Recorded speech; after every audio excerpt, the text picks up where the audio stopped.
Good morning from Washington, and this is Shuja Nawaz. I'm director of the South Asia Center at the Atlantic Council.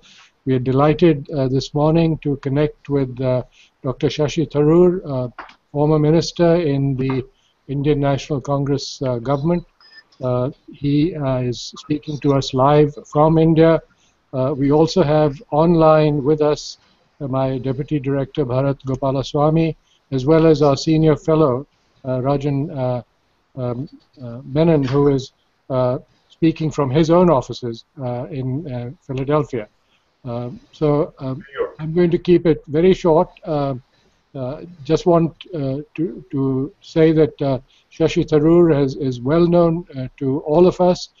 He has been a voice for many in India, and he's been well known globally with his service at the United Nations, but more recently as a voice of the people in India, where he has just been re-elected to Parliament at a time when his party suffered a fairly massive and comprehensive defeat. But we thought it would be important now in the new political atmosphere of India to hear directly from him on not just what happened in the elections, but what's likely to happen in India and the region going forward. So I'm going to request Dr. Tharoor to speak initially, and then we'll go to comments and questions from my colleagues as well as anyone else that wishes to join us. So, Shashi, over to you.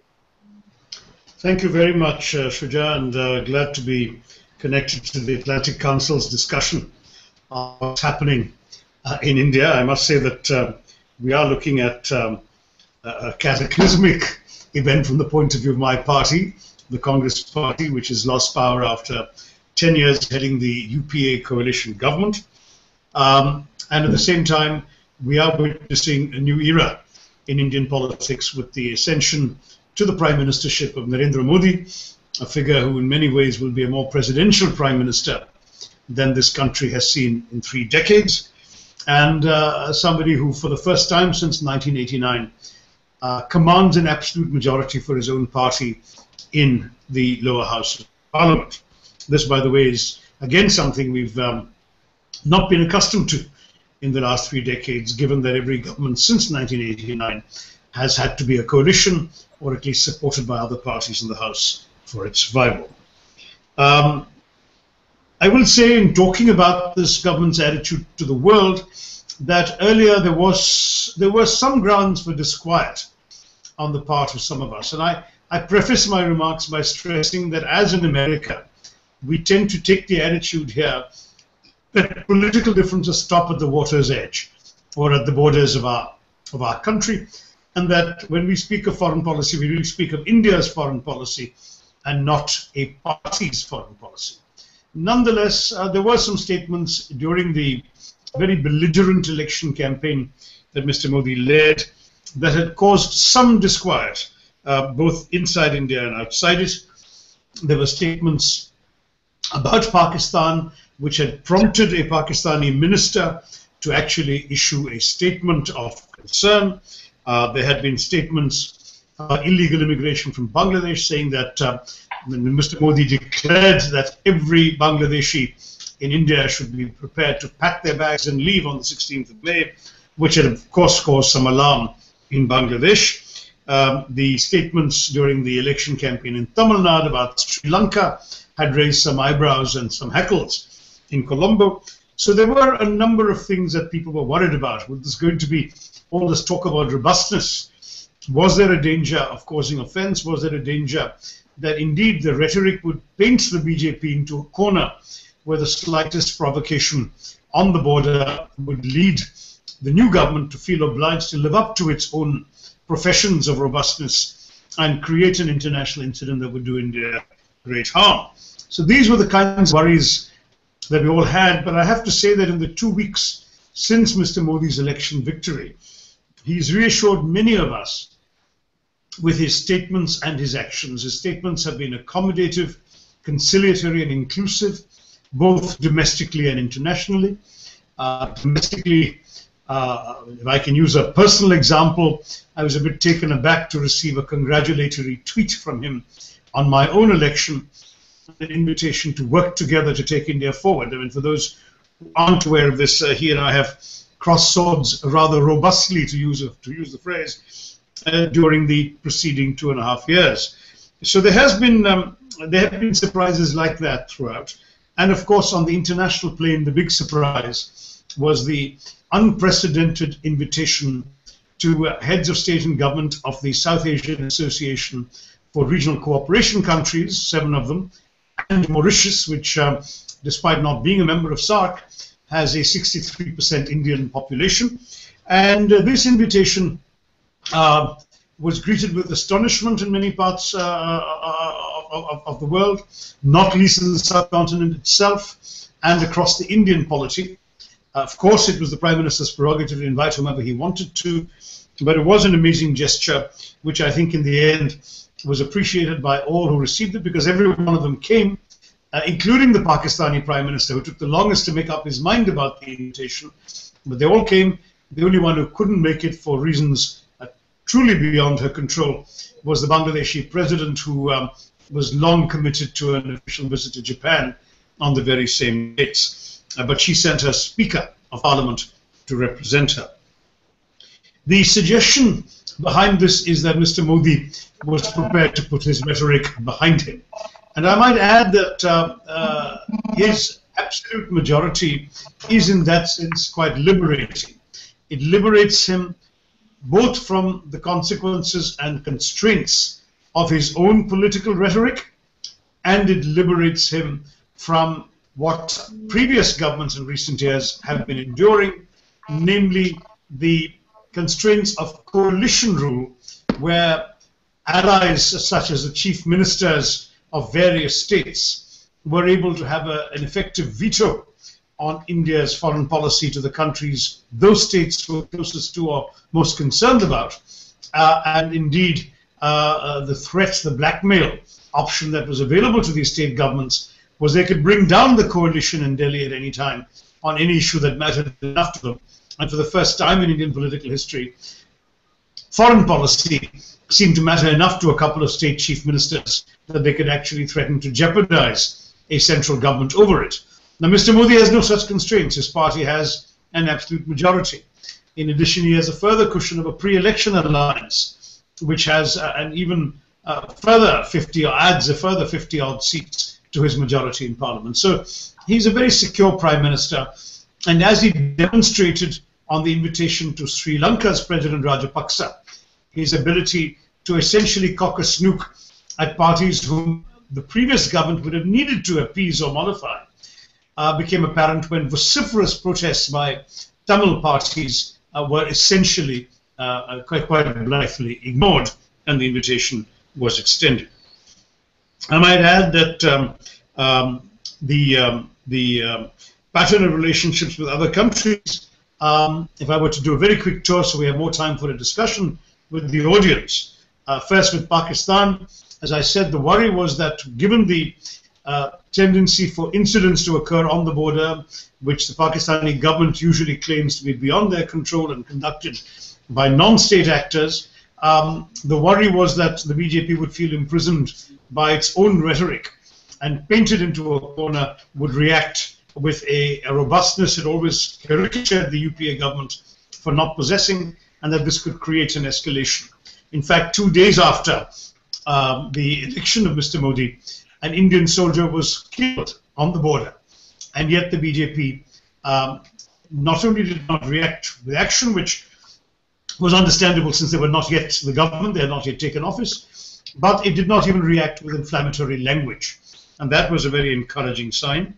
The reports of the conversation with Nawaz Sharif, the Prime Minister of Pakistan, suggest that while there was some talking that kept the government within the consensual lines of Pakistan policy held by all parties in India, which is that substantive talks in each other's countries are not really possible until and unless Pakistan takes visible steps to pursue, prosecute and punish the perpetrators of the 26/11 terrorist attacks on Mumbai, and to dismantle the infrastructure from which terrorist attacks have been launched both on India on Indian soil and on Indian interests in Afghanistan.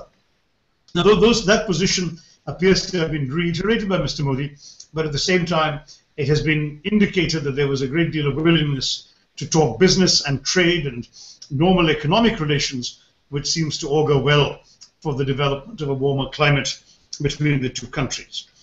On the US, actually, before I go through a quick list of countries, let me make a general point so I don't keep repeating myself.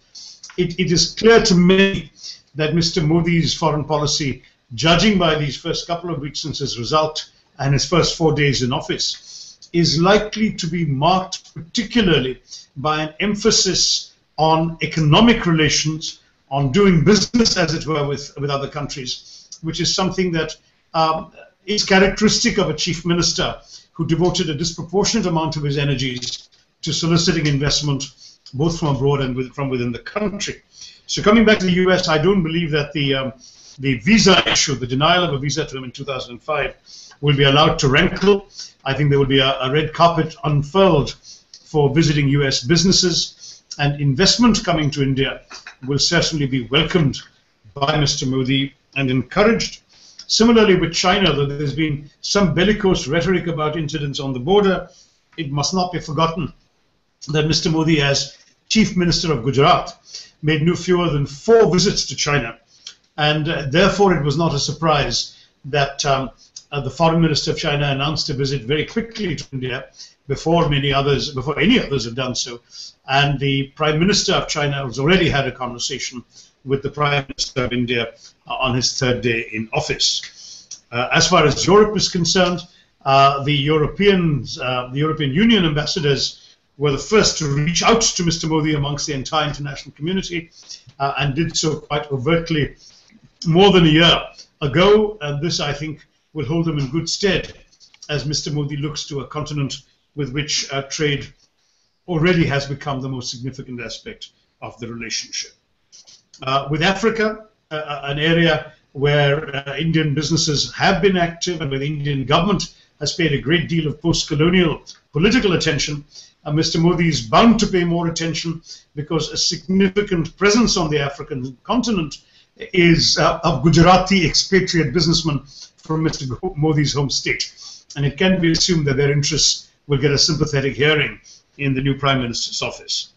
And above all, one might say, Japan will be a very important partner for India. The two Prime Ministers have a similar view of the world, including of global issues. They are interested in each other's economies, and it hasn't escaped notice that Prime Minister Abe in Tokyo only follows 3 people on the entire planet on Twitter, and one of them is Prime Minister Narendra Modi. So I think we can look for some pretty warm relationships between the new Prime Minister of India and his counterpart in Tokyo. I think all of this suggests that, as I wrote in my 2012 book, Pax Indica, that India will find itself increasingly executing a policy that moves away from some of the earlier rhetoric of both sides to a consciousness that we live in a world defined by the networked reality of the World Wide Web, that increasingly India will find itself a part of various global networks, a member of various kinds of patterns of relationships, in each of which it has a valid part. So it will be continuing to seek perhaps a permanent membership of the UN Security Council, while focusing visible attention on its own immediate neighborhood, South Asia. It will remain, for practical purposes, a member of the G20, which is, after all, managing the world's macroeconomic relationships, while at the same time at the United Nations continuing its role as a major voice of the G77, the global trade union. So both the management and the trade union, as it were, of developing countries. It will remain, at least for appearance's sake, an audible figure in the non-aligned movement, which rallies together the post-colonial developing countries in a common cause, while playing an increasingly audible role in the community of democracies, alongside the very countries it rails against in the non-aligned movement. And similarly, you'll find small relationships being given importance. You'll find India continuing to play an active role in the RIC, the Russia, India, China trilateral, which meets a foreign minister every year, foreign minister level every year, that then adds Brazil and South Africa to create BRICS, to which Mr. Modi and the government have already paid rhetorical significance in the party manifesto of the BJP. Then you will see India participating in an exercise that takes away the Russians but leaves in the Chinese and comes up with the basic formula for environmental negotiations. And then, of course, goes the other way and works without either the Russians or the Chinese in Southern Hemisphere cooperation and IPSA. And all of these alphabet soup of alliances or networks, the only country that is common to all of them is India, and not merely because our name conveniently begins with that indispensable element in every one of these acronyms, a vowel, but also because I think India has a useful contribution to make to each of these, as well as derives benefit from its membership and participation in each of these. So this is broadly the kind of situation I see. I don't expect any significant changes, perhaps an even greater emphasis on economic relations than was already the case under Prime Minister Manmohan Singh, without the distractions or the constraints of alliances within India or the lack of a majority domestically. And this suggests that you will have fairly clear and confident foreign policy from this government in the months ahead. We in the opposition will be watching it closely, and of course, as I said, we don't demur with foreign policy issues when we are dealing with the outside world. But inside the country, if there are any major departures from the outlines I've suggested, we will be ready, of course, as a constructive but robust opposition to have our say as well. I'll be happy to take questions or comments. Thank you, Shuja. Thank you very much, Shashi. Clearly, it's a question almost of plus ça change, except for the fact that, as you said, the government now has a solid majority and won't be beholden to partners who may end up pushing it or blackmailing it in one direction or the other. So on the foreign policy side, there really shouldn't be that dramatic a change. The question that really comes to mind is, will he be able to transform the domestic economic situation? Will he be able to, as he promised, transform India's economy and put it back on the trajectory of growth? What is your thinking on that? Well, this has been his entire sort of campaign motif. He's been basically arguing that he is the man who can, in Margaret Thatcher's famous phrase from '79, get India back to work. And I think his credibility would be very severely dented with the Indian public if he didn't give that his greatest attention. He has just got underway. He's only been in office since the 26th evening. So it is early days to judge. But very clearly the priorities of his government are going to be economics, are going to be increasing the growth rate and increasing employment opportunities. And many of the things that my government, the UPA government, was accused of having allowed itself to be hobbled by. For example, the concerns of environmentalists is often held up as an example of what was wrong with our governance, that too many projects by big industry were not cleared or were kept pending, while environmental considerations were thoroughly looked into. This is the kind of thing that he says his government is going to expedite, which may mean essentially to give environmental worries the go-by. That may certainly receive a sympathetic hearing in certain business quarters, but it will undoubtedly raise some worries, not just amongst environmentalists, but amongst people living in ecologically sensitive areas, tribal people whose territories are often used as examples of the kinds of things that we haven't so far allowed mining to take place in or big industry to come into. Those are some of the challenges. But very clearly the nation has given him a mandate for economic development, for pursuing shall we say, a more economics-oriented governance strategy than we were credited with having done. I mean, I can speak till I'm blue in the face about the extraordinary transformations that the UPA did bring about in its 10 years of rule, but the public has gone in a different direction, and I think we will have to see to what extent he's able to fulfill it. But the challenges are enormous, as I'm sure Mr. Modi and the BJP realize. Thank you again, Shashi. Let me go to Bharat and see if he can join us, and then after him, Rajan, so we can carry on this conversation. Bharat, please.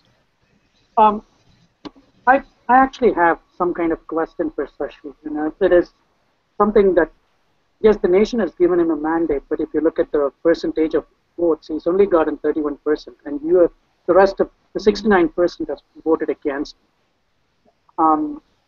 You could just dig into the factors that affected the Congress party's success in this election. And the other thing is, I just feel the Congress has not articulated its success very clearly, and it has not reached the masses of your success. So I'd like you to elaborate on that. Well, I think certainly as far as the percentage is concerned, this is a legacy of our Westminster first-past-the-post system, in which very, very few candidates actually win with a majority of the votes in their constituencies, in their districts, as the Americans would say. They win with a plurality for the most part. That is, that the average victor gets somewhere between 35 and 40% of the vote, not 51. But that's the first past the post system. When you have a multiplicity of parties, the victor rarely commands a majority. And so indeed the BJP has 31% and has 11% of the vote share more than the Congress party, which has just under 20%. But that 11% difference translates into 600% more seats, because they have 284 seats to our 44. And that is one of the oddities, if you like, of a system that obviously everyone who lives in the Anglo-Saxon world is quite familiar with, so I won't need to belabor the point. On your second issue of where the Congress failed, you said succeeded, but I think you were being diplomatic. Where the Congress failed, clearly a number of issues went against us. One element was the price rise. We were blamed for both food price inflation and fuel price inflation, and much as we could argue that most of those were caused by international factors that we had no specific control over, it was certainly held against us. A second issue was the corruption issue. Again, we would argue that no political party in India has a monopoly on either corruption or on virtue, but sadly corruption is endemic in our society. It so happened that the functioning of free democratic institutions in our country, from the independent controller and auditor general to the free press and civil society, resulted in corruption becoming a major issue of mass public attention during our time in office. Had some of the same elements, including the 370-odd all news, all the time cable television channels, all existed when the BJP was in power the last time. Their corruption scandals would have probably dwarfed ours as well. I mean, they had corruption scandals even in the middle of the fighting war, the Kargil War. But be that as it may, the corruption scandals happened on our watch, and the public certainly felt that we were tarnished by the corruption issue. A third factor was that some of these governance things we just talked about in response to Shrija's question meant that we lost the support of big business early on in UPA 2, the second administration of UPA. And once we lost big business, we lost the media, because in India, the big media is almost entirely controlled by big business. And losing them, therefore, we paid a hard price, because the media consistently kept up a hostile drumbeat against the UPA government and the Congress party. On top of all that, there certainly is grounds for arguing that some Congress representatives and elected officials lost touch with the grassroots. That this habit of going back regularly to maintain contact with party workers and voters in their constituencies week after week, month after month, that was not always practiced, and I think that disconnect became apparent when the votes were to be cast. Many of our ministers, for example, amongst the most prominent leaders, not only lost their seats, but very often didn't come second in their constituencies. They came third, or in some cases fourth, amongst the various parties contesting. That was a pretty serious repudiation of their grassroots connect. And then finally, I would argue there was an extremely effective, lavishly financed, and brilliantly executed marketing campaign for brand Modi, which the Congress simply didn't even come close to matching. Every Congress candidate was outspent by 4-1 or 5-1 by the BJP. They were extremely well financed, and on top of that, their outreach both on media, on the streets, and through mass rallies, including such devices as India's first ever use of holographic rallies, where Mr. Modi would speak in one place, but 3D holograms of him would appear simultaneously in a dozen or more other locations at some horrendous cost. That kind of campaign technique the BJP was able to pull off, and certainly we witnessed one of the most impressive political marketing campaigns, arguably the most, that has ever been seen in Indian political history. So that too took its, took its toll of the Congress party, and it was a factor in explaining our defeat. Thank you again, Shashi. Let's go to Rajan for his comment and questions. Shashi, greetings again from New York. Good to see you. Thank you. Good to see you, Rajan. So, in this country, as you no doubt know, there have been two portraits of Mr. Modi, rather Manichaean view. One is, will we see the fire-breathing RSS Hindutva man, or will we see the pragmatic administrator who brought India the Gujarat miracle? And your comments rather suggest that there will be more continuity than change, if I understood correctly. Does this mean one of two things, that there is actually on foreign policy, at any rate, a good deal more consensus in India than on domestic politics, and or that there are, as it were, certain structural conditions in place, and whatever he may want to do, he's bound by them? That raises the question. That raises the question: what, if anything, does a BJP foreign policy mean, as opposed to a Congress foreign policy? Right. First, I would agree that we are seeing some sort of Modi 2.0, as it were, because the version 1.0 that we were all worried about, including the fire-breathing rhetoric and the overt bigotry, Hindu chauvinism, with which he was long associated, that clearly has been put on the back burner, if not shelved altogether, since his election victory. His language, as I said earlier, has been conciliatory and accommodative. So domestically, we are seeing a Modi 2.0. On foreign policy, there was little to go on before, but his election rhetoric, which was certainly troubling or at least disquieting. And I would suggest that what we are seeing since his ascension suggests that indeed there is the kind of consensus on foreign policy that was only being threatened by the perverse domestic political logic of coalitions. In other words, the basic consensus on foreign policy did cut across parties, but the dependence of a central government on coalition allies that had particular political axes to grind did call that consensus into question. I'll give you two examples. There is universal understanding of the importance of Sri Lanka to India as our nearest neighbor, one with which we have millennial-old ties, and at the same time one which is being seriously wooed by our strategic rival, if not adversary, China. And yet the ability of the government in Delhi in recent years to woo and cultivate close relations with Sri Lanka was severely constrained by its dependence on the support and votes of a chauvinist Tamil party in Chennai, in Tamil Nadu. Mr. Modi no longer has that constraint. Similarly, his policy on Bangladesh will not depend upon the acquiescence of the equally fiery Chief Minister of West Bengal in India, Mamata Banerjee. However, it should be stressed Mr. Modi only has an absolute majority in the lower house, and that in the upper house he is still dependent on the support of other parties, notably ours, the principal opposition party, the Congress, which has more seats in the upper house for now than Mr. Modi does, because the upper house is elected by state legislatures, and our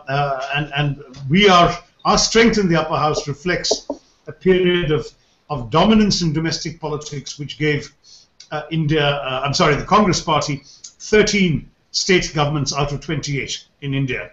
The BJP, of course, is now poised to see some of them back in elections. Indian democracy's perversity is that there are elections to one state assembly or another practically every 6 months. So we may be seeing a change in the composition of the upper house as well in the years to come.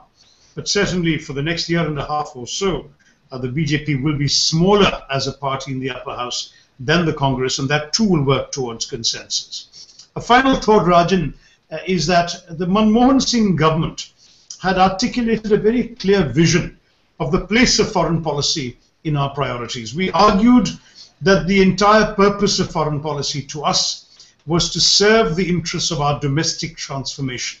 That is, of actually helping us to attract investment, to develop our country, to abolish poverty, to help bring our people into the 21st century and enhance their life chances and opportunities. To do that, we needed a foreign policy that, for example, enhanced investment in our country, that promoted our energy security, that promoted good relations with countries that were potentially sources of food security, and so on. And therefore, foreign policy was seen very much as a tool to fulfill certain domestic social economic ends, which in turn, of course, had a political justification, because no government can afford to neglect the pressing problems of development and poverty eradication in our country. I think Mr. Modi, approaching it from a different angle, not necessarily with an abiding concern for the poor, but with very much an openness to the business of India being business and economic and trade relations being paramount in his worldview, may end up in the same place. That is, that he may actually subordinate some of the political and other rhetoric I referred to earlier to the purely economic and commercial interests of India and therefore of the Indian people, which brings him back to the same consensus you asked about. In other words, you may arrive at the same position from different starting points, but at the end you do have agreement and therefore convergence. Let me quickly ask you a question about the Congress Party, Shashi. Yes, sir. Is this really the end of dynastic parties? Is there a possibility of a change in the leadership of the party? And related to that, a question from one of our viewers and listeners from the internet, Anirudh, who asks, do you foresee yourself as making a bid for leadership, perhaps as a prime ministerial candidate in the future? Not at all. And frankly, this business about the end of dynasty and so on is, to my mind, the kind of superficial and glib analysis from which Indian politics has suffered far too much.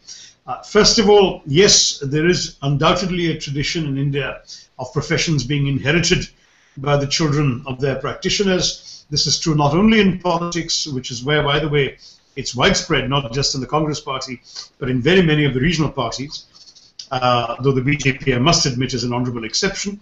But dynasty is also prevalent in Bollywood, where the movie stars of today are very often the sons and daughters of the movie stars of yesterday. Whether it's often true in your local cobbler or carpenter who learned his trade from his father or uncle. The practice of professions going down from generation to generation is endemic in our society, and it's going to take more than one election result to transform the possibilities of that. If there are several election results of a certain kind, you may well find the logic being questioned. But because the Indian voter has traditionally, and by traditionally I do mean for all the decades of Indian democracy and indeed of the nationalist movement before that, shown a great deal of respect for families and for identifying certain families with certain values and certain political convictions and roles, what you call dynasty has a deeply entrenched roots in the Indian political space.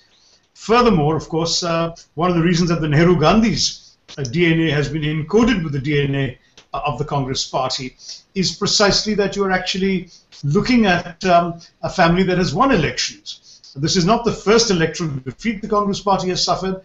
We went through defeats in 96, 98, and 99, but Sonia Gandhi led us to the victories of 2004 and 2009. And so rather than repudiating the leadership that led us in this defeat of 2014, the instinct of all of us, including myself, is to say, we are counting on you to pull us out of this and lead us forward into a new victory in the next election.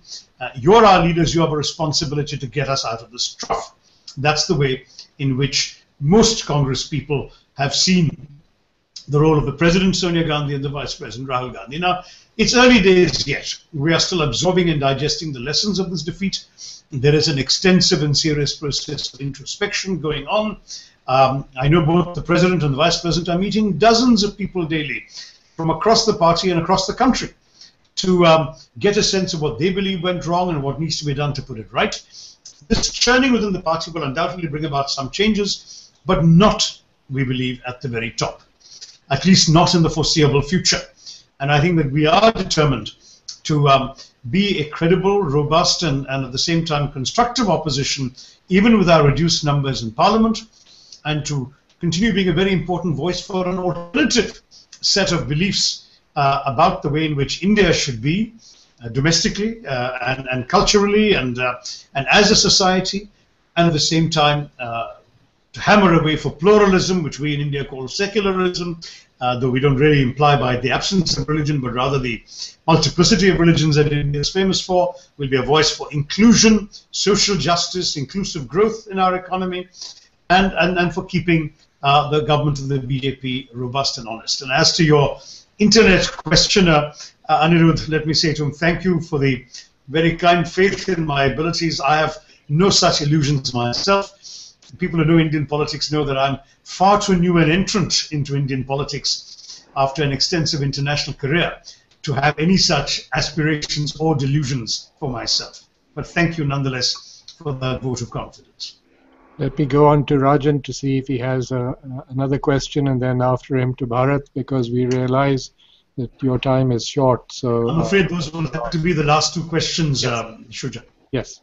Shashi, a question about our home state, if you will. By the way, congratulations for winning from Thiruvananthapuram. Thank you.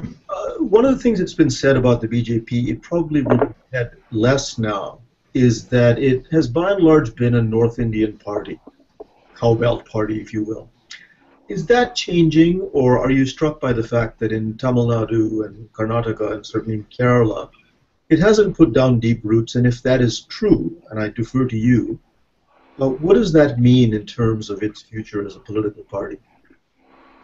Well, I think we are witnessing now the beginnings of a very serious and determined effort by the BJP to become a truly pan-national party. I think the BJP has identified, already before this election, that its principal weakness was, number one, its identification with a particular form of religious bigotry, the political agenda of Hindutva. Second, that its identification with a purely Hindi-speaking population excluded the entire South, the entire Northeast, and parts of the East, and that as a result, it was actually having to win a majority out of a smaller base than a party like the Congress, which could get its majority everywhere. In fact, it's striking that even in our dismal performance of only 44 seats, those 44 seats are scattered throughout the country. That we may have only had one or two here and there, but they go from the north to the south, from the east to the west. The BJP is still struggling to have that kind of presence, but they're determined to acquire it. They've made a couple of impressive breakthroughs for the first time in this election. They won a seat in the northeast in Arunachal Pradesh, and they've rewarded the victor with a ministry as Minister of State for Home Affairs, a very sensitive portfolio. They won a seat in Tamil Nadu. That was a surprise. The BJP's head in Tamil Nadu won the seat of Kanyakumari, right next door to my own constituency in Kerala, Thiruvananthapuram. And he did so partly because the non-BJP vote was split amongst 5 parties, but nonetheless that is an important breakthrough. And he also can point to alliances with a number of regional parties in Tamil Nadu on the platform of which further support could be built. In Kerala, there is really only one constituency where the BJP is truly strong, and that happens to be mine. And they came perilously close. In fact, at one point, they were leading in the vote count until I broke through in the last few rounds of counting and emerged with a majority of just 15,700, which is somewhat more modest than my majority last time around of 100,000. So very clearly the BJP did make inroads there. In Karnataka, they managed to win quite a few seats. And in Andhra Pradesh, though they didn't win any, they won, in a sense, a foothold through an ally in the NDA, the Telugu Desam party, which swept that state. So it would be wrong to suggest that the BJP's political footprint is totally absent from these areas. It still is a relatively minor foothold rather than a footprint, but it's there, and I'm certain that there will be very conscientious attempts made to grow it. And one way they will try and do it, of course, is to poach people from other parties, including my party, because there may have been people who were sympathetic to some things that the BJP believed in, but said there's no point supporting them or voting for them because they haven't got a chance. Suddenly, we've now seen through Narendra Modi that they not only have a chance, they can actually win an absolute majority. And there must be some politicians, and opportunistic politicians are hardly a rare phenomenon even in America, whose loyalties to their present parties may well be wavering. We saw a number of people switching already during the election and just before the election. I suspect that in the months to come, this will be one way in which the BJP will augment its presence in places where it doesn't have one right now in order to be a truly national party. One footnote comment is that in the long term, this may not be unhealthy for India. If we can move away from this generation of unstable or rickety coalitions dependent on the largesse of very parochial and often caste-based sectarian regional or state parties, if we can move away from that era to one in which Indian voters are confronted with a genuine choice between two alternative national parties with increasingly contrasting national visions, both in terms of economics and society, and perhaps one day even nuances of difference in foreign policy, though they're not significant right now. I think that kind of choice would be, in the long-term health of the Indian polity, far better for the Indian voter than the kind of multiplicity of choices that on one recent occasion gave us 85 parties in parliament. Even now, with the BJP's crushing majority, there are still over 40 parties that are represented, very often with just one member in the parliament. And I can't believe that that is particularly healthy for Indian democracy. Last question, sorry. Yes, Bharat, yours. Shashi, I read your article.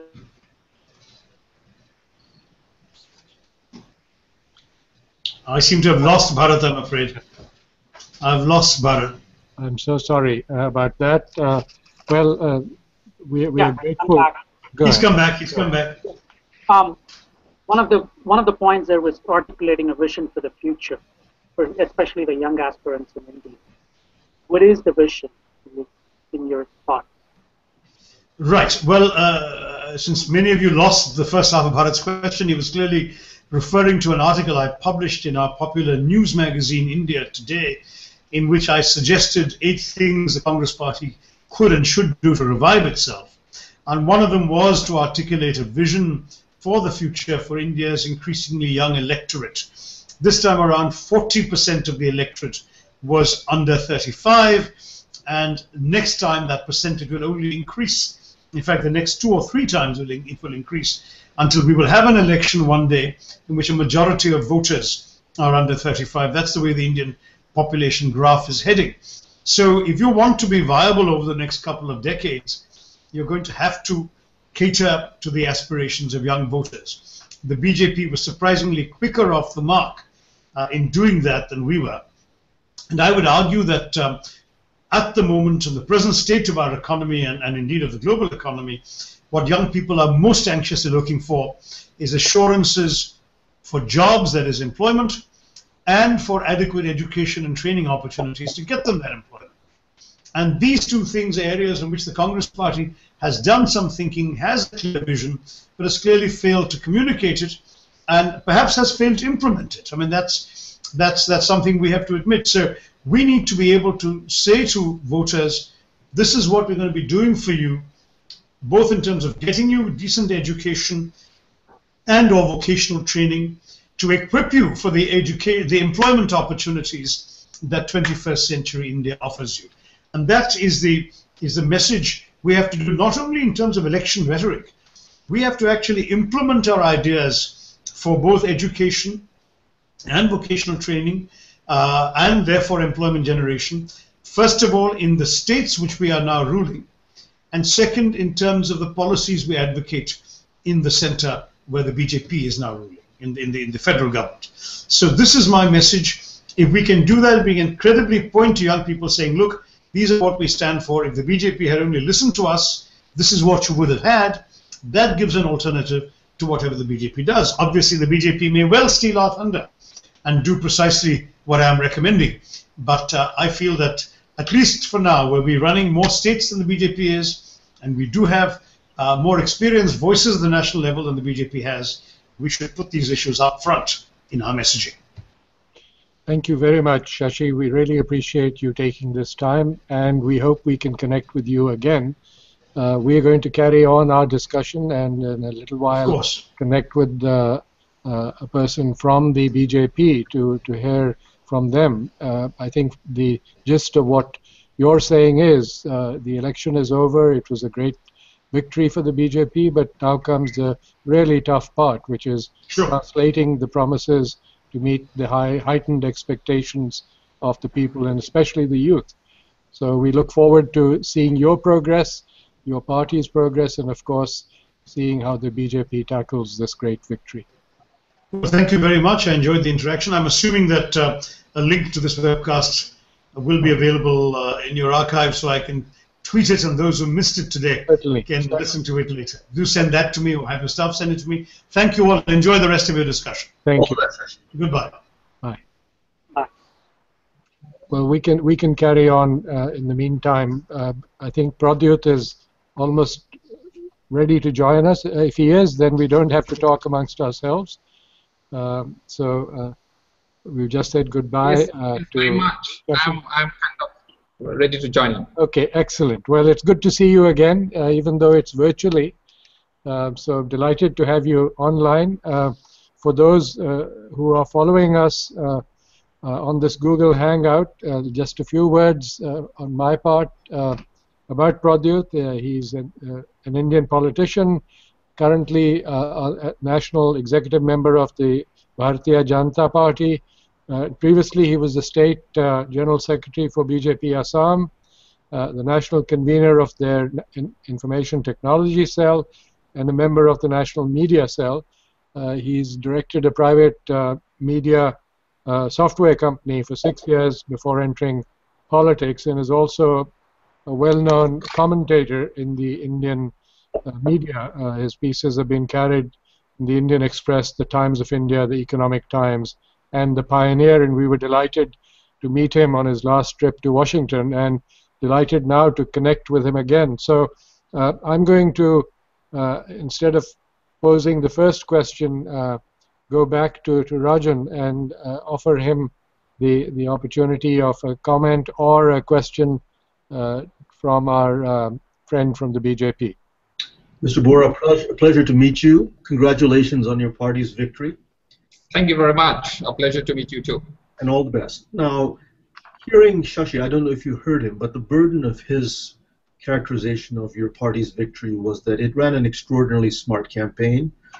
It's putting down roots nationwide, which it never did before, at least to this degree, and that in foreign policy, we're likely to see a rather similar policy than the Congress followed, because Mr. Modi is a pragmatist and a manager and a can-do person, and he has the same constraints and opportunities as his predecessors had. That having been said, what is the BJP's foreign policy outlook? What is its view of the world, and what distinctions can be drawn between what the Congress stands for and what your party stands for?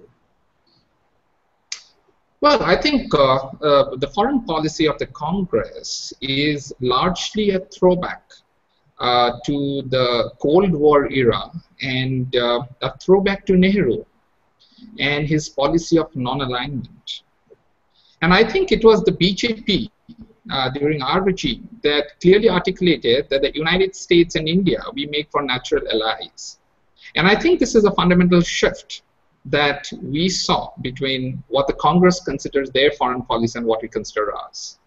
So a BJP regime, I think, would see a closer relationship with the West, with the developing world, the United States.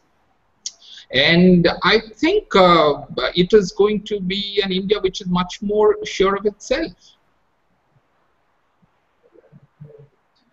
On China, if I could just follow up, largely seen as India's either greatest competitor or adversary, but in economic terms and military terms, far ahead. But also now, if I'm not mistaken, India's largest trade partner.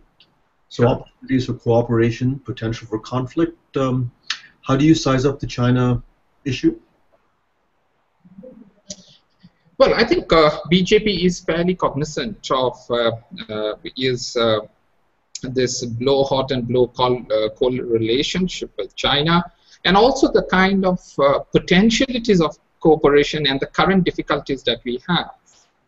I think Mr. Modi, when he was the Chief Minister of Gujarat, made, if I'm not mistaken, 2 trips to China. Definitely one that I kind of remember. And he was fairly impressed with what he saw. And in several of his talks, he used to kind of benchmark his state against China. And I distinctly remember a couple of his speeches where he says that Gujarat doesn't compete with the other states in India, it competes with China. China has 10% growth and my state has 10% growth. I think growth is something that's kind of, Mr. Modi is going to kind of benchmark with China. I think Mr. Modi is also kind of going to look at China on India's terms and not necessarily through the lens of the West. Thank you. Bharat, you want to pick up on that? I want to pick up, but I want to pick up on where part of Sashi's comments stood. One of the things, the same India Today carries an article by Pradeep Chipper that says Indians, 83% of Indians voted for a decisive leader, and while 69% voted for an inclusive leader. So clearly they valued a decisive leader more as a priority than an inclusive leader. And in that, today's Deccan Herald carries a 10-point agenda that Modi has set a minister's 100-day target, which basically says bring stability and sustainability in government policies, confidence in bureaucracy. And you must have read all the agenda that Modi has set for his ministers in 100 days. How realistic do you think this is? I'm sorry, Bharat, I missed the last sentence of yours. How realistic do you think is Modi's 10-point agenda in 100 days from now? Well, I think it's sure. I mean, if I know Mr. Modi well, I think he's realist and a pragmatist over anything else. And I think he has got his plans pretty well drawn out. And I think he's going to go there. To the best of my knowledge, an order has already gone out to ministers that they need to put in at least 16 hours of work a day. And I think it is this 16 hours of work that each minister puts in that's going to put the government on turbo mode, if you please. And that's how he's kind of going to go there. I think the country has an immense amount of expectations of Mr. Modi. That is, hope was the overriding sentiment that was sold. And hope is something that doesn't last too long. You've got 100 days to deliver hope, or it becomes hopelessness. So I think Mr. Modi understands the importance of what he said to the electorate. And I think it's going to come about by a basic reconfiguration of government. One of the things that we have already seen in the last couple of days is the downsizing of government. During his campaign, Mr. Modi talked about minimum government, maximum governance.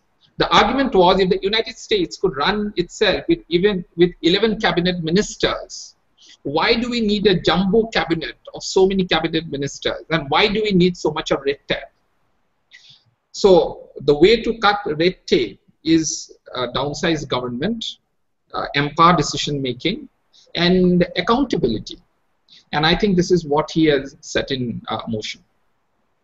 If I can pick up on that, one of the injunctions in the list of 10 that was reported from the cabinet meeting was that he exhorted his ministers as well as the bureaucrats to improve their performance on the basis of much better communications with the states. He told them to listen to the states and to respond rapidly to them. One thing we've noticed, not just in India, but in the region, in Pakistan also, that the power is moving fairly rapidly from the center to the periphery, to the provinces, and to the states in India.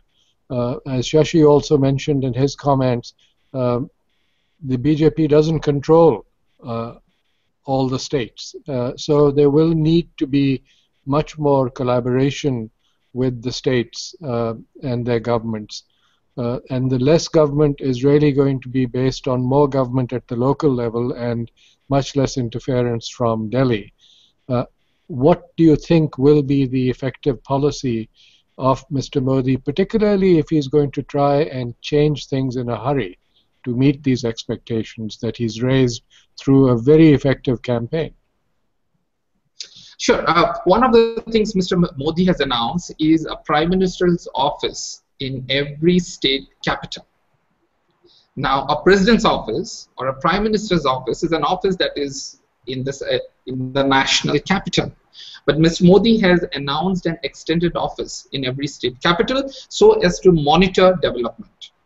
Mr. Modi has been a chief minister himself, and possibly the only prime minister of India who has been a chief minister and then straight moved to the prime minister's office. So he knows the challenges at the local level. He knows the challenges of coordination between the center and the states. He knows that the structure, our constitutional structure and our taxation structure is very much weighed in favor of the center. And he knows the challenges that states have to face in going to the center and begging for funds.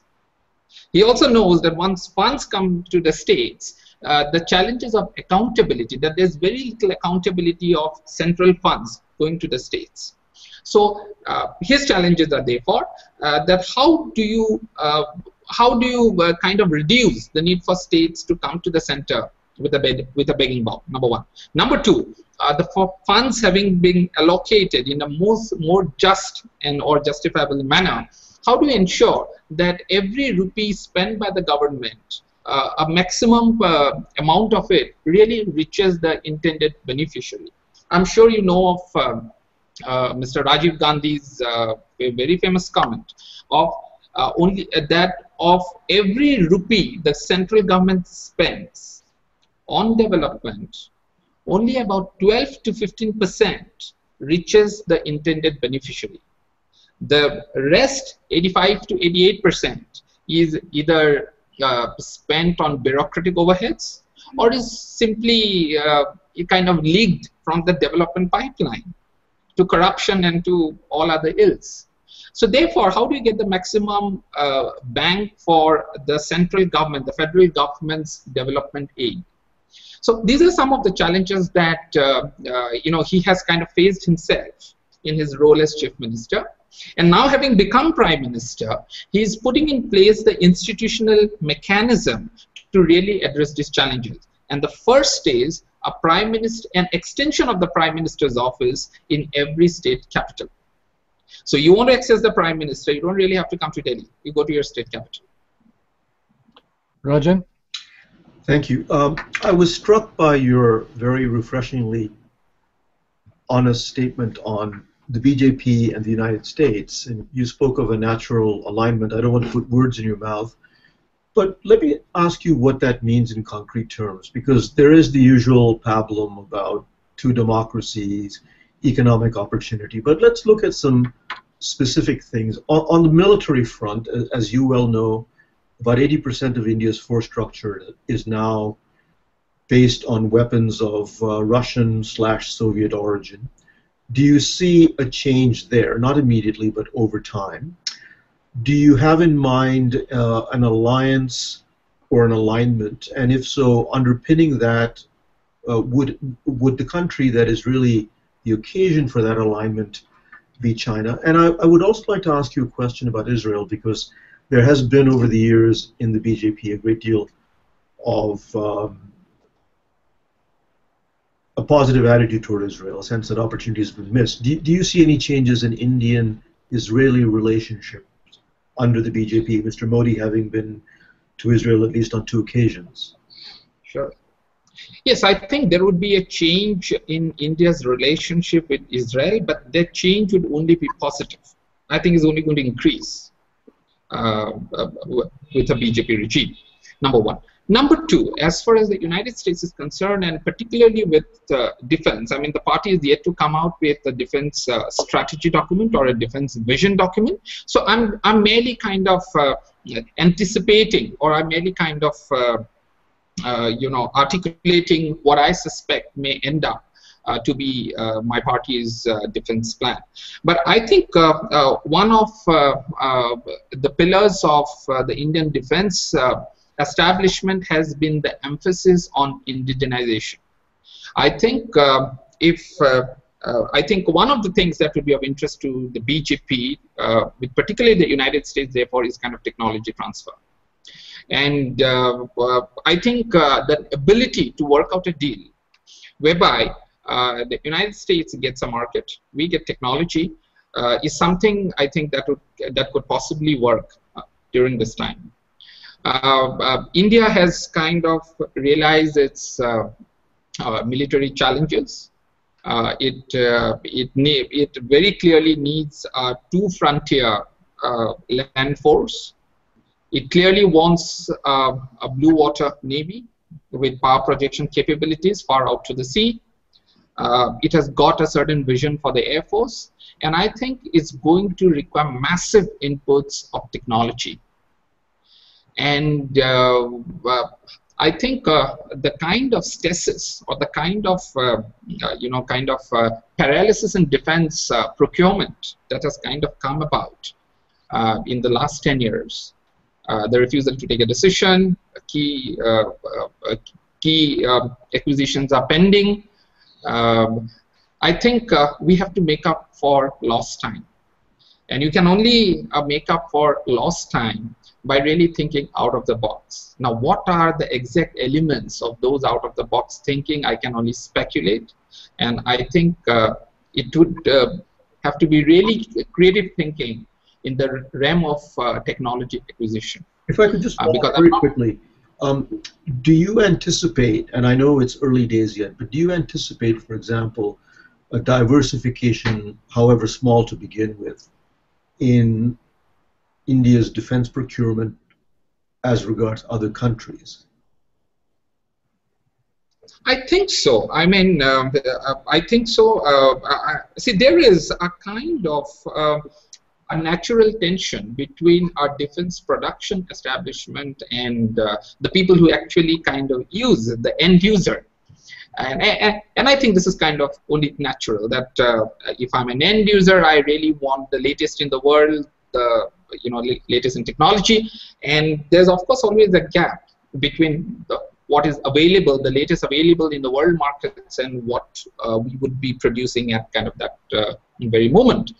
So I think so. I mean, I would think that should we want to kind of bridge that gap, we have to go shopping. And we might therefore have to kind of diversify our sourcing bases, our sourcing the technologies that we source. But I wouldn't want to comment too much on it, because it's kind of really treading into fine ground, and I'd much rather wait for my party to articulate its stand on this particular point. At this point in time, we have a minister who is handling both finance and defense, and he has already announced that we possibly get a new defense minister in the next couple of weeks. And I think it would be very interesting to see what India's new defense minister would have to say about the ground that we lost in the last couple of years. If I could just quickly enter this before I ask Bharat to pick up on this, because this is an area of his expertise. But one thing that strikes me is that there's been really no vigorous debate inside India about this, and particularly on the question of import substitution versus import of arms and technology from overseas. Although India is now probably the largest importer of arms in the world. But yet there is going to be very powerful opposition inside India from institutions that have controlled defense production inside India, and that have been sclerotic at best in terms of their ability to acquire technology and amend it to their uses and release it to the forces that need them to fight with. So how, if any, efforts are going to be made, how will the party be able to organize a change in this whole bureaucratic system that has been in place in India for decades? And I'm going to stop here and then let Bharat pick up on this because he may add to this. Go ahead, Bharat. Yeah, this is music to my ears. The first is the last 5 years. I just met a general and an air vice marshal, both who intersected in their comments. I'll quote what they said to me was, the former defense minister was hopeless. He killed all our enthusiasm, number one. And the air vice marshal said, for the first time in 60 years, I see a hope in this government in terms of defense. Okay, so I think what they essentially were referring is the paralysis at the highest levels in the Ministry of Defense. The next thing, something interesting that I heard was, it's not only going to become an importer, but a part of Tata Industries, which is in defense as a private actor, is also responsible for manufacturing some of the tail sections of a fighter aircraft that I don't wish to reveal, and export it to the United States back. And what he sees, the Indian government or the governments, both governments haven't struck a deal yet to assemble these components or integrate these components inside India. And they want to push it through the government so that it can become an assembly hub and start exporting equipment outside. Okay, and I think you will find a strong lobbyist from the private and the public sector. The public sector will try to refuse this because they will lose their relevance, like the HAL and the National Aerospace Laboratory. They'll try to refuse this. But the private actors are pushing very hard. Mahindra Aerospace and Tata Defense, or whatever they're called, is going to become. You'll have what essentially will be. You'll have a very strong interest from the private sector to dominate in this sector.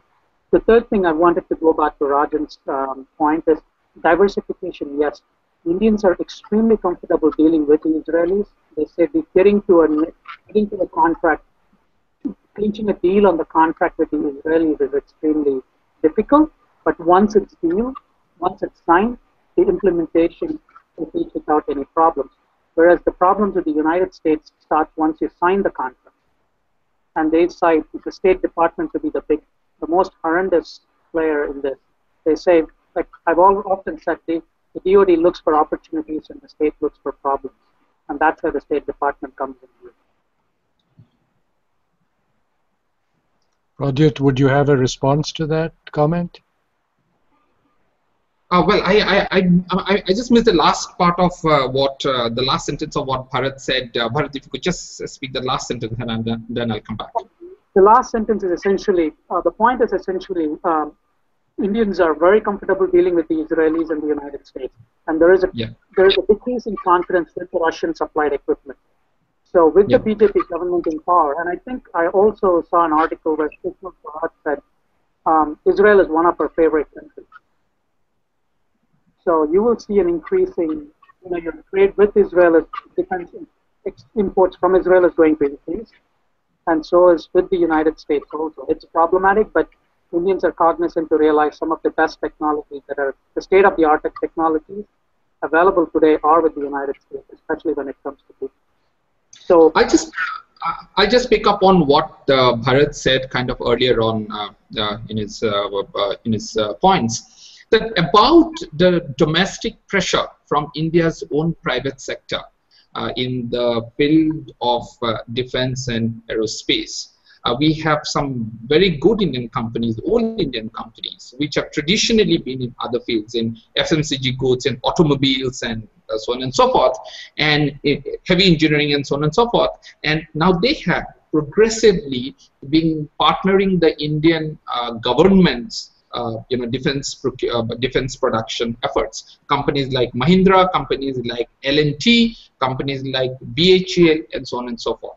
So this need to kind of acquire technology, need to kind of partner, need to be kind of opening up, the need to kind of open up our defense production process is a pressure not just from overseas or the United States, but there's also a huge amount of domestic pressure that if India could do so well in IT by letting the IT sector be handled by the private players, why couldn't India be a technology leader by letting in the private sector? So there's a huge amount of pressure internally as well. And I think so, and which is why I do not want to kind of anticipate what the new government might kind of announce. When BJP took office in 2008-2009, it announced a new telecom policy. There could be a possibility, and I said this is a possibility, that we might have a new defense acquisition policy. So I think, but it would be best to wait for the new defense minister to take office, which should be in about another 3 to 4 weeks, and to await what the thinking of the new government would be. Let me go back to foreign policy again, a topic that Rajan has been following in our discussions. Ask you about the relationship with two neighbors, Bangladesh and Pakistan. On Bangladesh, there is still this lingering concern from the election rhetoric about the so-called 20 million Bangladeshi refugees, sending them back to Bangladesh. There was the failed attempt of the previous government to reach agreement on the water in the Farakka barrage.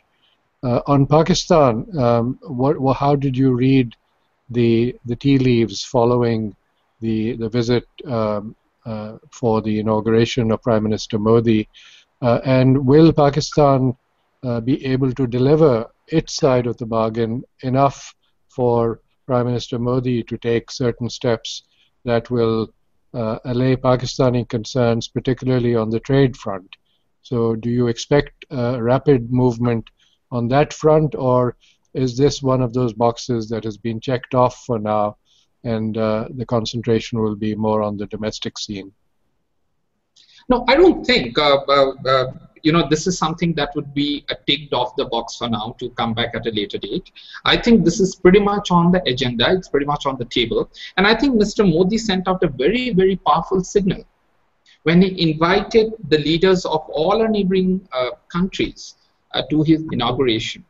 I think, after having said what he said during the campaign, during his campaign speeches, I think inviting the governments of the government leaders of Pakistan and Bangladesh would have been the last thing on people's mind.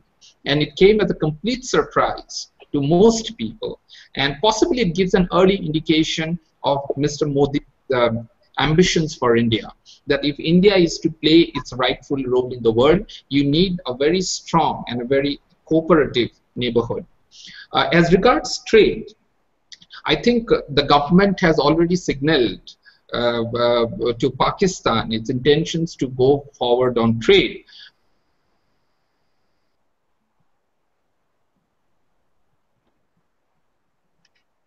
Well, it looks like we've lost Pradyut for the time being. Maybe we'll continue this discussion amongst those of us that are still able to connect. So let me come back to Rajan and see if he can talk about these two points that I made about Bangladesh and Pakistan. Rajan, what do you think? Shuja, one of the things that I have been thinking about, and I think you and I may have talked about this at one point, is whether for India the nature of the Pakistan problem, to the extent that it's a problem, has changed in the following way. For most of India's post-independent history, The question has been the Pakistani threat, defined as a united Pakistan that has a certain amount of military power and now nuclear weapons as well. And in my discussions with Indian strategists in recent years, especially those from the military, retired military people, they say, well, look, that continues, but there's a new problem, and that is now not the cohesion of Pakistan as a threat, but its incoherence and potentially its disunity. That strikes me, if anything, as a much more vexed and difficult problem to deal with. And that's one thing I wanted to ask Mr. Bora, and we'll try to do so when I come back. And the second question is really, what will be the first big test that the BJP faces? I mean, I can envisage one, for instance. As ISAF troops start cycling out of Afghanistan, as they're doing now, and the United States, leaves behind about 9,800 troops or so, primarily involved not in counterinsurgency, but in other backroom operations, there's going to be a competition that heats up for the future of Afghanistan, and India and Pakistan are already on the ground. One of the ways in which Pakistan has sought to make life difficult for India is, according to the Indian position anyway, by suborning terrorist attacks. Well, let's assume that that sort of escalates and there's an attack on the homeland. The BJP is in a very difficult position because it's on the one hand presented itself as the strong government that will brook no such behavior from adversaries. On the other hand, there is the minor matter of nuclear weapons and a substantial land force that Pakistan still has. So the question is, what will be the BJP's new attitude toward terrorism? Will it be, in fact, anything different from the Congress, or will it be a rather more continuity? We discussed Afghanistan in particular just over an hour ago with Ashraf Ghani, because we had a Skype session with him, and he was talking in terms of regional stability and the role of the neighbors. The question really is, who ends up creating the conditions under which both India and Pakistan see their role in Afghanistan as being positive rather than competing for control or influence inside Afghanistan. At the moment, within Pakistan, there is apparently disunity between the military and the civil government on many of the details of their engagement in the region. Much of the public discussion focuses on the fact that the civilian government wants to move very rapidly to build trade relations with India. The military wants a much wider dialogue and therefore doesn't want them to move far too quickly on the non-discriminatory access, for instance. On Afghanistan, there may still be elements within the military that want to continue to see if they can produce a government to their liking in Kabul. And yet there is, at the government level, a desire for a different, much more engaged relationship with whichever person is elected as president of Afghanistan. So those tensions will remain. On the Indian side, the advantage is that you have a strong leader. He is not beholden to any other party. He can certainly show some ability to give concessions to the smaller countries in the region, including Pakistan, on the trade front, and through that open up the door to working together in Afghanistan. It's going to take a lot of effort, and I just wonder whether Prime Minister Modi or Prime Minister Sharif, for instance, have the ability to devote so much attention to this issue in Afghanistan particularly, which is going to unfold very rapidly. Absolutely, and there are so many players, Shuja, inside and outside Pakistan, as you know, yes, better than I, that a lot of the circumstances are not beyond their control. The other thing I was going to ask Mr. Bora is this. India may be the only country in Asia, or one of the few, that's not at all disquieted by Shinzo Abe's changes in Japanese defense policy. In fact, it seems rather delighted. And the Congress has, over the years, built up a fair amount of mill-to-mill contact with Japan, military exercises, and so on. Mr. Abe was the chief guest at India's last Republic Day. If I'm not mistaken, he was invited for the inaugural. And what is interesting is that both Shashi and Mr. Bora said, look, for India, development and security are two sides of one coin.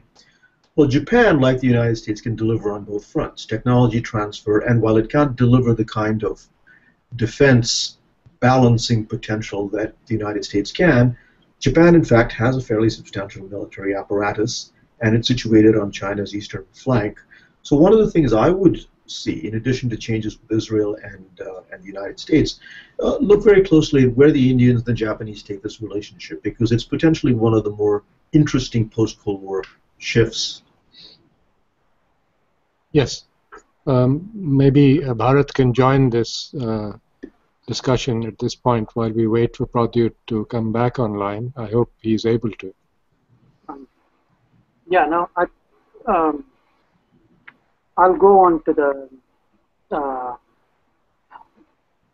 the regional integration stuff. I think Modi has been extremely smart by inviting all SAARC leaders to begin with.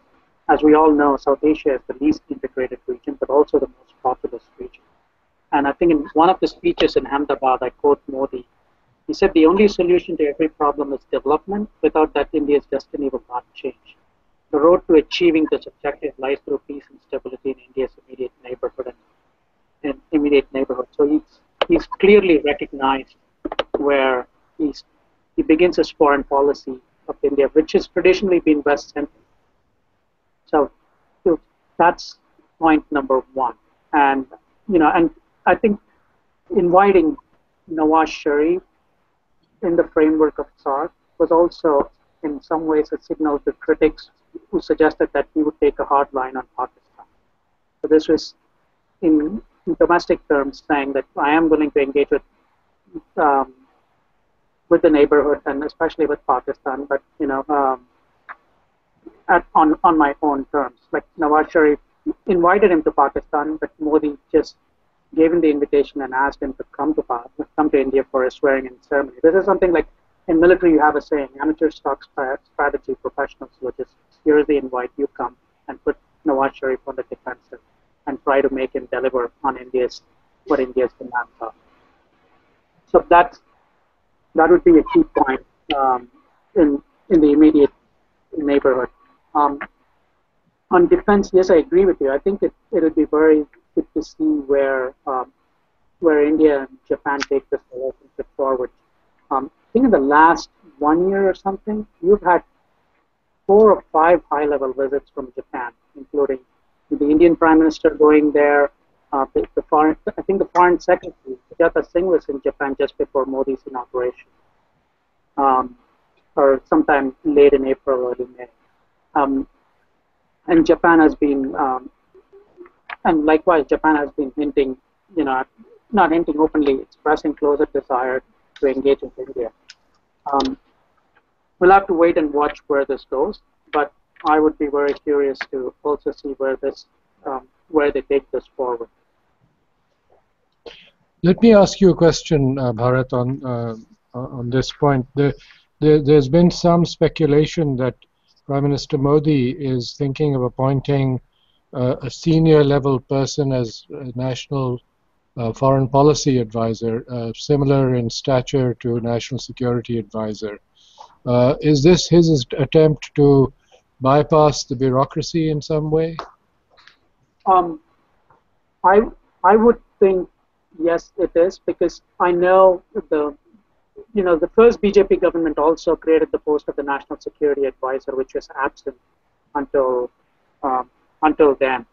And in some ways, although it could not execute it, it played a very strong advisory role to the government. And Shiv Shankar Menon, if you know, he had tremendous powers within the government. So I think Modi would be smart Modi is smart and would be smart to have that kind of a role, that kind of a position created where he is able to take decisions to a different channel if needed be. Thank you. I see Pradyut is back after a short break, so welcome back, Pradyut. I'm sorry, it was a completely unintended break. Windows decided to kind of update itself without my permission. That's the problem when you're dealing with such a large corporation. It controls everything.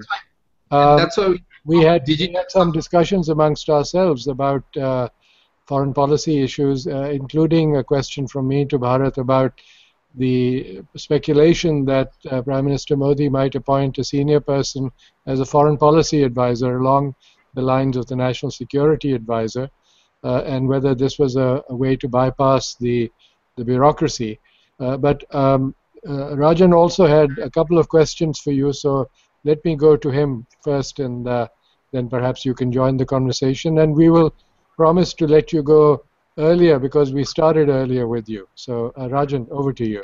Thank you, Mr. Bora. Welcome back. On the Windows problem, you might be careful about technology transfer from the United States. In that respect, I wanted to ask you about defense procurement and also Japan, and they're not entirely related. On defense procurement, I understand the point that both you and Bharat made about the desirability of defense diversification, not only as a technological matter, but also as a matter of reducing dependence on any one source. But the fact of the matter is that you have an Indian force structure that is heavily reliant on use to Soviet and Russian weapons. And despite the problems relating to the quality and timeliness of spare parts supply, the explosion on the Sindhu Rakshak, the cost overruns on the Vikramaditya, Russia has been the most reliable arms supplier. So in the short and cost competitive. And so in the short run,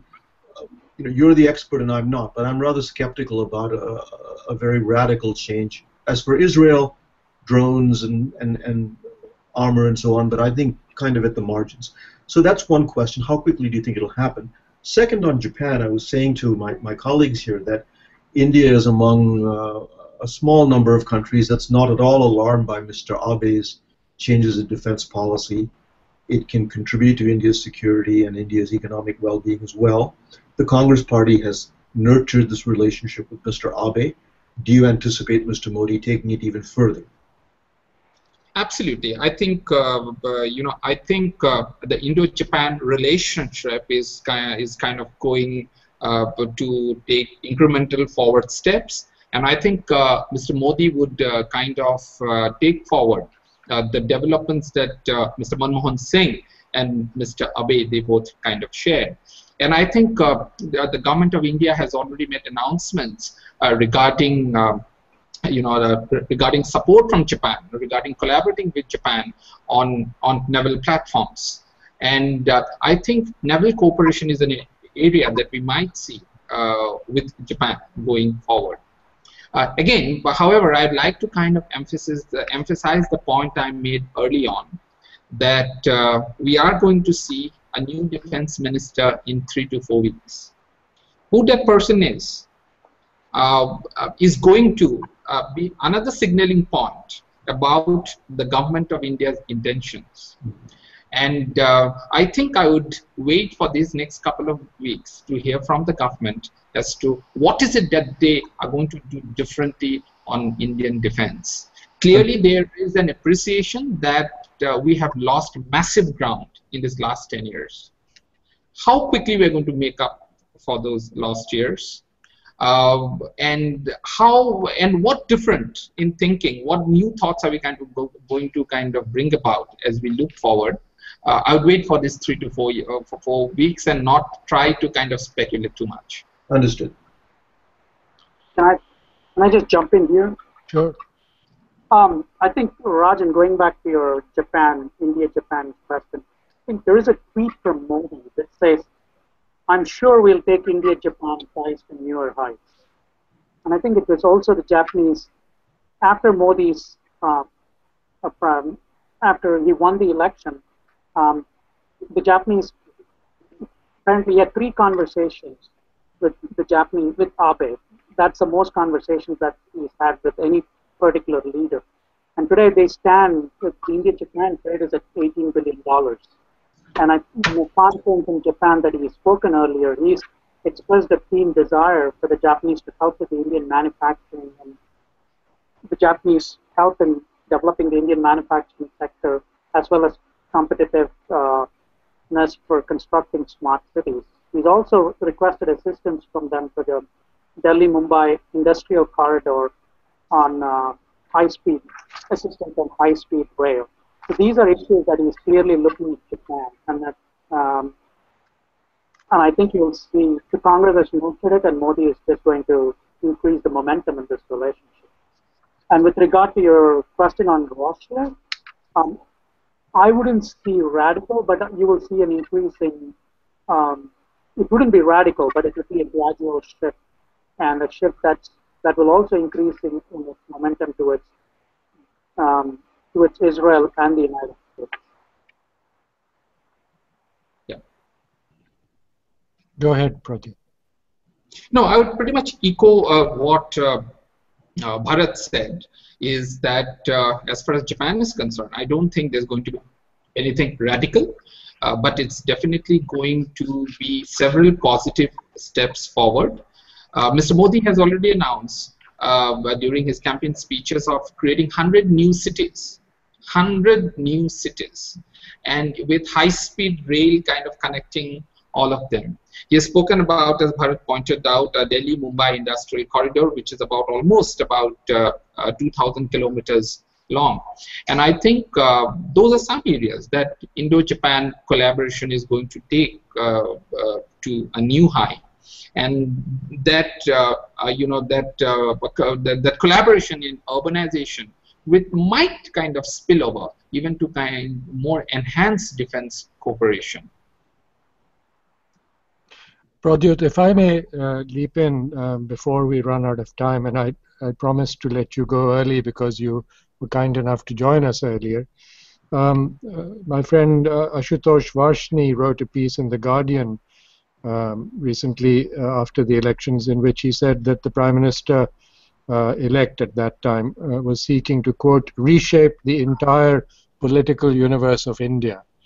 Now, soon after that, we had the Minister of State in the Prime Minister's office, Jatendra Singh, who is from Jammu and Kashmir, from Udhampur, triggering controversy when he pitched for a debate on BJP's stand demanding the repeal of Article 370 of the Indian Constitution as it relates to the status of Kashmir.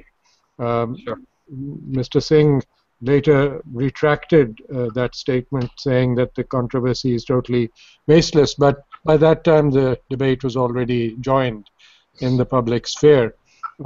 Do you think that Mr. Modi will seek such far-reaching changes, and if this were to continue, how would that affect the relationship with the people of Kashmir on the one hand, then of course how would it affect Pakistan? Sure. I mean, it's definitely is a difficult tightrope, but we must understand that Article 370 is a BJP policy which has been in place for a very, very long time. The abolition of Article 370 and a complete integration of Kashmir with India in terms of its structures, in terms of its governance structures. So that's been a long-standing BJP policy. At the same time, BJP is pretty much aware of the situation on the ground and the sensitivities of the people of Kashmir. So how we are going to reconcile these two seemingly contradictory positions is something that will require a lot of creative thinking. While we take care, or while we have this challenge internally, we also are kind of understand the impact that this situation might have on our relationship with Pakistan. So I think the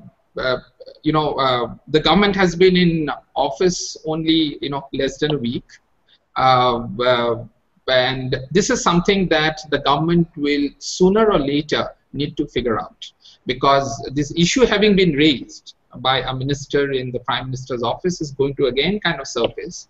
And I think it is important, therefore, for the government to really figure out how it's kind of going to deal with something which has been BJP policy for a long time.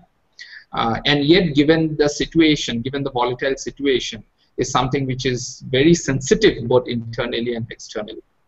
Well, both India and Pakistan, in my view, need to look very carefully at the Kashmiri population and their views, because the demographic shifts that have occurred within Kashmir have brought forward a youthful cohort that is now very active in politics. It affects both countries, and they are loath to allow either India or Pakistan to make decisions that affect them. It was interesting that Chief Minister Omar Abdullah's a very strong statement in which he said, in his tweet, he said, "Mark my words and save this tweet. Long after Modi government is a distant memory, either J&K won't be part of India or Article 370 will still exist." So that's pretty strong words. I think it's going to be a challenge for. No, I think those words are really uncalled for from a constitutional authority who has sworn himself to uphold the Indian Constitution. And so a constitutional authority speaking about a J&K that's not a part of India is something which is kind of condemnable. And I think the party has said so in so many words. But I think we need to go beyond rhetoric and look for practical solutions. And given Mr. Modi's swearing in and ceremony and his first day in office, where he had very fruitful talks with Mr. Nawaz Sharif, I'm extremely hopeful that we might achieve some breakthrough in these 5 years. Well, echo your optimism on this, particularly from our vantage point at the South Asia Center, where we are devoted to being a forum for this kind of discussion in the region. And we welcome the chance of speaking with you now and hope that we can come back maybe 100 days from now and see where we stand. Let me ask my colleagues if they have any last comments or questions, and then we'll ask you to wrap it up for us. One last one, Shuja, if I might. Please. So, Mr. Bora, the BJP is presented, and you may argue that it's presented this way unfairly, as a Hindu nationalist party devoted to Hindutva and so on. I'm sure you've heard this, and I don't need to tell you the narrative. But it occurs to me that among the Indian Muslim population of about 170 million, of course it's very divided and very diverse, but I think the vote spoke for itself. There were very few votes for the BJP. When I think of internal threats to India's security, the mismanagement of the relationship with the Muslim community, Indian Muslim citizens, is very high up on my personal list. Does the BJP have homework to do to reassure Indian Muslims that it is a party of all Indians? Has its message been misunderstood? What thoughts do you have on this? First thing I'll kind of react to, Mr. Jaitley. Number one is that I think a substantial amount of Indian Muslims have voted for the BJP this time. All the figures, all the electoral figures haven't come in, all the reports haven't come in. So I may not be able to kind of give you data, but intuitively I can say that BJP could not possibly have won so many seats without a significant portion of Indian Muslims voting for the BJP. In my own state of Assam, in the northeast corner, we have a 33% Muslim population. And the BJP won 7 out of the 14 seats. And again, that could not have happened without a significant number, or at least a decent number of Muslims voting for the BJP, number one. So statistically, whatever you said can be questioned, number one. I just want to make sure you understand what I'm asking. I'm not saying that no Indian Muslims voted for the BJP. That's obviously not true. But the proportion that did is rather small, and that may be for many reasons. Yeah. No, but I think it has been a kind of an improvement compared to previous times, a significant improvement compared to previous times, number one. And I'll just wait for a couple of weeks for this detailed statistics to come out, and then maybe I could make my case more strongly, number one. Number two, during his election, Mr. Modi made a very powerful statement. His statement was, the Hindus of India have to decide whether they want to fight Muslims or they want to fight poverty. The Muslims of the Muslims of India have to decide whether they want to fight Hindus or they want to fight the poverty. And I think that's a message. It's kind of gone down well with many people. We have been branded, I would argue, unfairly so, as a Hindu a communal party. I think in my own speeches, I said, look, we are not the Hindu Janata Party, we are not the Muslim Janata Party, we are not the Christian Janata Party, we are the Bharatiya Janata Party, right? And I think what Mr. Modi said about fighting each other or fighting poverty is a message that has reached a significant portion of Indian Muslims. But I think action has to speak louder than words, and the next 100 days and the next 5 years is going to kind of bring about a new image of the BJP and hopefully a new idea of India, which has been very different from the last 60 years, the Congress's idea of India. Thank you. Bharat, your final comments, and then we will close. I just wanted to, there is actually a statistics that is, I'd refer to the India Today article by Pradeep Chipper, which says only 80% voted for a decisive leader, which explains Modi's mandate. Contrary to popular perception, an inclusive leader is what Muslim voters least wanted. They rather wanted a decisive leader. So which attests to your point that it was not the religion aspect that even the Muslims wanted. It was more the growth and the development aspect what the Muslims wanted, and somebody who could take decisions at the highest level. This is a feeling that's echoed across even anecdotal evidences that I encountered, whether it may be in auto rickshaws, it may be with the army, it may be with the man on the street, or it may with the tea stalls where politics is often discussed. Thank you, Bharat. No, I think there is more to anecdotal evidence than what he said. Bharat, a state like Uttar Pradesh, the biggest state of India, a party like the BSP, the Bahujan Samaj Party, that purports to represent the Dalits, the lowest of the lowest, they've been completely wiped out. A party which has been in power several times in the states has been completely wiped out. So the normal, the fissures of language, caste, religion, I think there has been a massive underplaying of those traditional fault lines. And we are seeing a new rhetoric in Indian politics, a rhetoric of growth and good governance. Thank you very much, Pradyut. We are extremely grateful to you for taking so much time to spend with us. We look forward to another conversation with you, a public conversation, 100 days from now. And of course, in between, we hope we will see you here or in India. We are very grateful for your cooperation on this front. I want to thank my deputy, Bharat Gopalaswamy, who is in India, and I hope will be back with us soon. We need him here. And of course, Rajan Menon, who's joined us from New York. I'm sorry I was teleporting him to Philadelphia mistakenly. Rajan, thank you so much for your wisdom and your commentary, and for being a part of the South Asia Center's work. My pleasure. Thank you, Shashi. I thank all the people that have been following us on Google Hangout, and we hope to post this link so that it will be available for people on YouTube, among other things. Thank you all, and on behalf of the Atlantic Council and the South Asia Center and all my colleagues in the center, I want to thank you for joining us. Thank you. Thank you.